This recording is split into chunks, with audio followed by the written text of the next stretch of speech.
নমস্কাৰ বন্ধুসকল আপোনালোক সকলোকে আমাৰ ইউটিউব চেনেল ক্ৰিয়েটিভ থটছলৈ পুনৰবাৰ স্বাগতম জনাইছোঁ। আজি আমি আলোচনা কৰিবলৈ ওলাইছোঁ মণিপুৰ হিংসাৰ মূল কাৰণসমূহৰ বিষয়ে। মণিপুৰৰ হিংসাই এটা গভীৰ সমস্যাৰ ৰূপ লৈছে।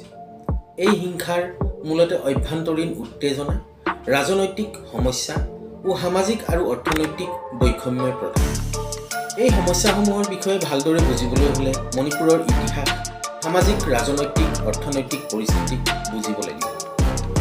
আমাৰ এই প্ৰতিবেদনত আজি আমি তাৰেই আলোকপাত কৰিম। মণিপুৰ মূলতঃ মেইটি, নগা আৰু কুকি জনগোষ্ঠীৰ বসতিস্থল।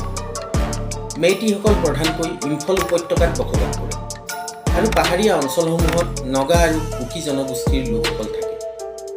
ব্ৰিটিছ শাসনৰ সময়ৰ পৰাই মণিপুৰত পাহাৰ আৰু ভৈয়ামৰ জনগোষ্ঠীসমূহৰ মাজত বৈষম্যৰ আৱিৰ্ভাৱ হৈছিল। 1949 চনত মণিপুৰ ভাৰতৰ অংগৰাজ্য হিচাপে একত্ৰিত হয়। মণিপুৰত জনগোষ্ঠীসমূহৰ মাজত ৰাজনৈতিক প্ৰতিনিধিত্ব, ভূমি আৰু সম্পদৰ অধিকাৰৰ বাবে হোৱা প্ৰতিযোগিতাই হৈছে এই হিংসাৰ মূল কাৰণ। মেইটি জনগোষ্ঠীৰ বুজন সংখ্যক জনসংখ্যা থকাৰ পাছতো ৰাজ্যখনৰ মাত্ৰ 20% ভূমিৰ অধিকাৰহে তেওঁলোকে লাভ কৰিছিল আৰু তেওঁলোক ইম্ফল বা তাৰ দাঁতিকাষৰীয়া ভৈয়াম অঞ্চলসমূহতে সীমাবদ্ধ হৈ থাকে।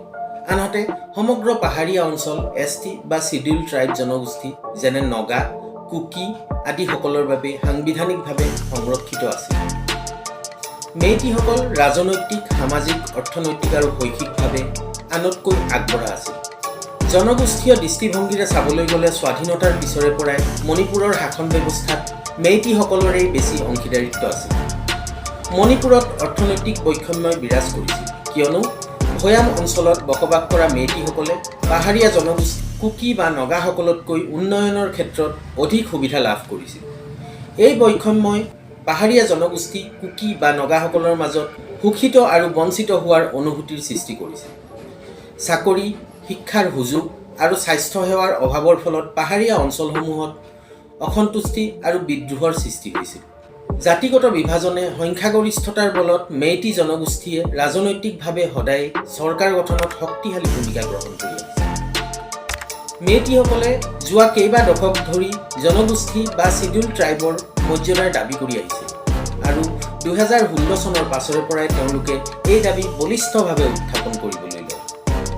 আনফালে মেইটিসকলৰ দাবী বাস্তৱায়িত হ'লে কুকিসকল ভূমি আৰু সম্পত্তিৰ অধিকাৰৰ পৰা বঞ্চিত হোৱাৰ আশংকাত শোভিত হয়। যিহেতু ভাৰতীয় সংবিধানৰ 371(c) অনুচ্ছেদ অনুসৰি অজনজাতীয় মেইটিসকলে পাহাৰীয়া জনগোষ্ঠী অঞ্চলত মাটি কিনিব নোৱাৰিছিল আৰু বসতি স্থাপন কৰিব নোৱাৰিছিল, আৰু মেইটিসকলে জনগোষ্ঠীৰ মৰ্যাদা লাভ কৰাৰ লগে লগে কুকিসকল সংবিধান প্ৰদত্ত ভূমিৰ অধিকাৰৰ পৰা বঞ্চিত হোৱাৰ আশংকাত অধিক উত্তেজিত হৈ পৰে।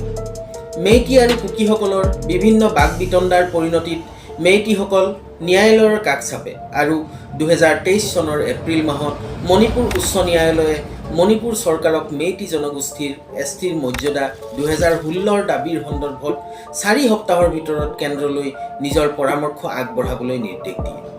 এই নিৰ্দেশৰ পাছতেই মণিপুৰৰ আভ্যন্তৰীণ পৰিস্থিতি অতিকে ভয়ানক হৈ পৰিল। গোষ্ঠী সংঘৰ্ষৰ ফলত বহু অমানৱীয় কাণ্ড সংঘটিত হ'ল আৰু আজি 1.5 বছৰৰ অধিক কাল মণিপুৰত সেই সংঘাত অব্যাহত আছে। মণিপুৰত হোৱা সংঘৰ্ষ, অমানৱীয় কৰ্মকাণ্ডই আমাৰ জীৱশ্ৰেষ্ঠ মানুহ হোৱাৰ মৰ্যাদা যেন বহু লাঘৱ কৰিছে। আশা কৰোঁ অতি শীঘ্ৰেই কেন্দ্ৰীয় চৰকাৰে শান্তি আলোচনা ও মংগলময় আঁচনিৰ জৰিয়তে মণিপুৰ হিংসাক মষিমূল কৰাৰ বলিষ্ঠ পদক্ষেপ গ্ৰহণ কৰিব। আজিৰ প্ৰতিবেদন ইয়াতেই সামৰিছোঁ। ইমান পৰে ভিডিঅ'টো চাই আপোনাৰ বহুমূলীয়া সময়খিনি অতিবাহিত কৰাৰ বাবে আপোনাক অশেষ ধন্যবাদ। আপুনি যদি ভিডিঅ'টো চাই ভাল পালে তেন্তে আমাৰ ভিডিঅ'টো এবাৰ লাইক আৰু এটা ছাবস্ক্ৰাইব কৰি আমাক উৎসাহিত কৰে যেন। ধন্যবাদ।